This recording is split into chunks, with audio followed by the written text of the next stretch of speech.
მოგესალმებით ჩემო ბავშვებო. მე ახლა წაგიკითხავთ პატარა ლამაზ ზღაპარს და გასწავლით ამ ზღაპრის, რასაც წავიკითხავთ, ამ ზღაპრის გმირების ხატვას. მაშასე ზღაპარს ქვია ჩიტი და მელია. იყო ერთი ჩიტი ჩიორა. ტყეში ხეზე მოხერხებული ადგილი იპოვა და ბუდე გაიკეთა. მერე შიგ ჩაჯდა და 3 კვერცხი დადო. 3 კვირის შემდეგ გამოიჩეკნენ პატარა ჩიორები. დედა შვილებს უზიდავდა ჭიებს, კალიებს, პეპლებს, ბუძებს, აჭმედა და ზრდიდა. დიდ სიხარულში იყო ჩიორა. ჩქარა გავაფრენ ჩემს ბარტყებს, მაგრამ მალე უბედურება ეწვია. წყეულმა მელიამ ბუდეს მიაგნო, მიცუნცულდა ხის ძირას და ჩიორას შესწახა. ჩიტო, ჩიტო, ჩიორაო. რაო ბატონო მელაო, ერთი ბარტყი გადმომიგდე, თორემ შავ დღეს დაგაყენებ. ცულს მოვიტან ცუნცულასა, ხელეჩოს და წალდუნასა, ხესაც მოვჭრი, ხის ძირსაცა, შენც შეგჭამდა შენც შვილსაცა. შეეშინდა საწყალ ჩიორას, აიყვანა ერთი ბარტყი და გადაუგდო მელიას. მელიამ პირი დაავლო, ბუჩქებში გაარბენია და გადაყლაპა. მეორად კიდევ მიირბინა და შესძახა. ჩიტო, ჩიტო, ჩიორაო. რაო ბატონო მელაო, ერთი ბარტყი გადმომიგდე, თორემ შავ დღეს დაგაყენებ.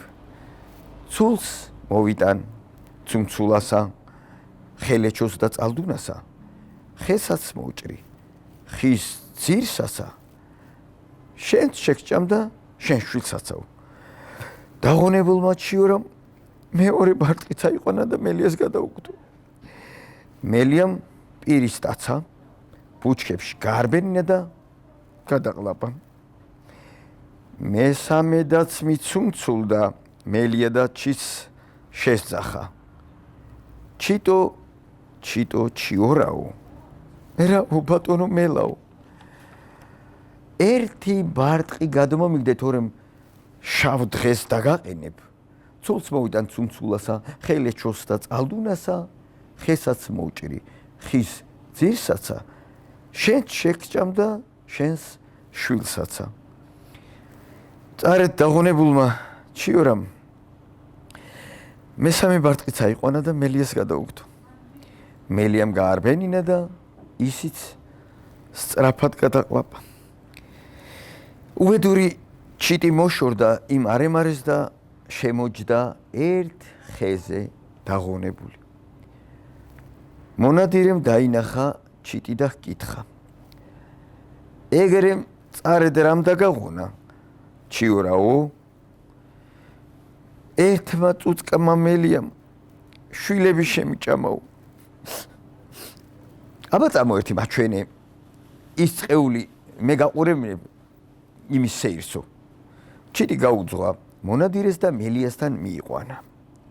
მონადირემ მელიას თოფი ესროლა, შიგ პირში მოარტყა და სული გააფრთხობინა. გაუჭერა მუცელი, ამოიყვანა ბარტყები და დედას დაუბრუნა. ჭირი იქა, თხინი აქ. ასე დამთავრდა ეს ჩვენი ზღაპარი. ახლა მოდით ერთად დავხატოთ ეს ჩვენი მელია და ჩიტი. მაშასე დავიწყოთ მელიის ხატვა. დავხატოთ ჯერ თავი. ნახეთ, წვეთის ფორმა უნდა დახატოთ, ოღონდ ამოტრიალებული წვეთის ფორმა. ძალიან ადვილი ამ ფორმის დახატვა. მერე აი აქ ცხვირი დავხატოთ, პუტყუნა წერტილი დახატეთ და ეს წვეთის ფორმა რო ამოატრიალდეთ ჩვეულებრივ წვეთის ფორმას და ამსგავსო, აი აქ რო დახატო, ყური გამოვა. ანუ როგორი ხატება წვეთის ფორმა? წერ ასობგერა 100 და ამ 100 აქეთა მხრიდან შეაერთებ და წვეთის ფორმა გამოვიდა და შესაბამისად აქ უკვე მელიას ყურებია. ახლა დავუხატოთ მელიას თვალები. ცოტა ეშმაკური და ისეთი გამომეტყველება რო კონდეს ცბიერი. უყურეთ ფოთოლი როგორი ფორმისაც არის, იმ ფორმის თვალები დავუხატოთ. და თვალის წერტილები, კაკლები დავუხატოთ აი აქ. იქითკენ იყურებოდეს. ნახე როგორი გამოხედვა აქვს ამ ჩვენ ცბიერ მელაკუდას და წარბებით შეგიძლიათ დავუხატოთ. აი ეს. უკვე მელაკუდა. ახლა როგორ დავხატოთ ტანი? ნახეთ? აი აქედან ჩამოდიოდეს მისი ტანის ფორმა. და რა თქმა უნდა, მელას ხო დიდი ფაფუკი ლამაზი კუდი აქვს. მელია კუდა გრძელია. ნახე? აქაც მოდი ასობგერა ა მოვიშველიოთ და დავუწეროთ ასობგერა ა. ხო არის ეს დაახლოებით ას ხო გავს? ეს გავასქელოთ და კუდი უკვე გამოვიდა. კიდე უფრო რომ დავხვეწოთ, დეტალები შევიტანოთ ამ კუდში. ნახეთ, აი აქ აი ესეთი ზიგზაგური ხაზები გააკეთეთ. და უკვე კუდს დაემსგავსა. ახლა უკანა ფეხი აი ესე დავუხატოთ. ქვევით ზის მიწაზე ვითომ და უყურეთ ასობგერა ლ რო დაწეროთ ერთთავიანი, ნახე? უკვე უკანა ფეხს დაემსგავსა. ეხლა მეორე წინ აი ესეთი ფეხი დავუხატოთ და მესამე ვითომ ეუბნებოდეს ჩიტო ჩიორაო. აი ესეთ ხელი ავაწევინოთ, ერთი ბარტყი გადმოვიგდეო. ოღონდ აი ეს თათები რო დაემსგავსოს თათებს, აქ უნდა ორი ხაზი, 1 2 1 2, აქაც 1 2. და თქვენ რო ამას წითლად გააფერებთ, იყოს წითელი მელია. აი აქ მუცელი თეთრი დაუტოვეთ, აქაც და კუდის ზემოთ მხარეც თეთრი დაუტოვეთ. ახლა მოდი პატარა დეტალით შევიტანოთ, ყურებს თლად ნუ გააწითლებთ, აი აქ. აი აქეთ მხარი გააწითლეთ და ესეც თეთრი დატოვეთ.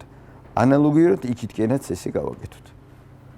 ასე დაიხატა მელია, კუდა გრძელია და მოდი ახლა ჩვენი ჩიტი ჩიორაც დავხატოთ. ტოტზე შემოვასკუბოთ, ჯერ დავხატოთ ესე ტოტი. როგორც შეძლებთ, რომ გავდეს ხის ტოტი რო არის, ცოტა ფოთლებიც ჩაუხატეთ. და ეს ტოტი ეგეთი წვრილი ხო არ იქნება, ცოტა გავასქელოთ. მეორე პარალელური ხაზით მიუყვებოდეს ამივე ხაზს, ესეთივე ხაზს და გამოსქელი ტოტები. შეგიძლიათ ტოტებიც კი დაუმატოთ და აი ახლა ნახე როგორ იხატება მარტივად ჩიტი ჩიორა. გახატეთ ესეთივე წვეთის ფორმა, ოღონდ აი ესე. ორი ფეხი, ორი ხაზი, ორი ფეხი და სამი თითი აქვს ჩიტებს. პატარა თითუკები 1 2 3 1 2 3. ახლა რო ფრთა ჩანდეს, აი ამ წვეთის, მოტრიალებული წვეთის ფორმაში ჩავხატოთ კიდე ერთი წვეთი. უკვე ფრთა არის. და ნახე, თავი როგორ დაიხატოს. ხატავ წრეს და ჩიტებს ხო ესეთი ნიშკარტები აქვს წვრილი. აი ხატავთ სამკუთხედს. ამ სამკუთხედს შიგნით ხაზს გაავლებ და ორი სამკუთხედი გამოდის. თუ სამი, როგორ მათემატიკა არ გვინდა. აი აქ ხატავთ თვალს და როგორ ვაკეთებთ? ერთი წრე და მელაკუდას რო უყურებდეს წრეში წერტილი ჩასვით ქვემოთ. ნახე, ჩახედა. მაგრამ ჩვენ ხო ზღაპარი მოვისმინეთ, როგორ წაართვა თავისი ბარტყები ამ ჩვენ ჩიტს. ამიტომ დავანაღლიანოთ. როგორ გავაკეთოთ ეს რომ ნაღლიანი იყოს ეს ჩვენი ჩიტი, დაღონებული რო იყოს. წარბი დავხატეთ აი ესე დახრილად. აი ესე დახრილი წარბი გააკეთეთ და ნაღლიანია. შემდეგ თქვენ შეგიძლიათ შეავსოთ ეს ნახატი, დავხატოთ ბუნება, ბალახები, ყვავილები, აქვე თუ გინდათ ისიც ჩახატოთ ბუდე, ცარიელი ბუდე. აი ყური როგორ გააკეთეთ, ნახევარწრე საზამთროს ნაჭერს რო გავს. ოღონდ ბუდეს რო დაემსგავსოს, აი ეს პატარა ხაზები გაუკეთეთ, ეს ბევრი ესე წყვეტილი ხაზები. და გამოვიდა ბუდი. აი ესე გამოგვიდა ჩვენი ამ ლამაზი ზღაპრის ორი გმირი.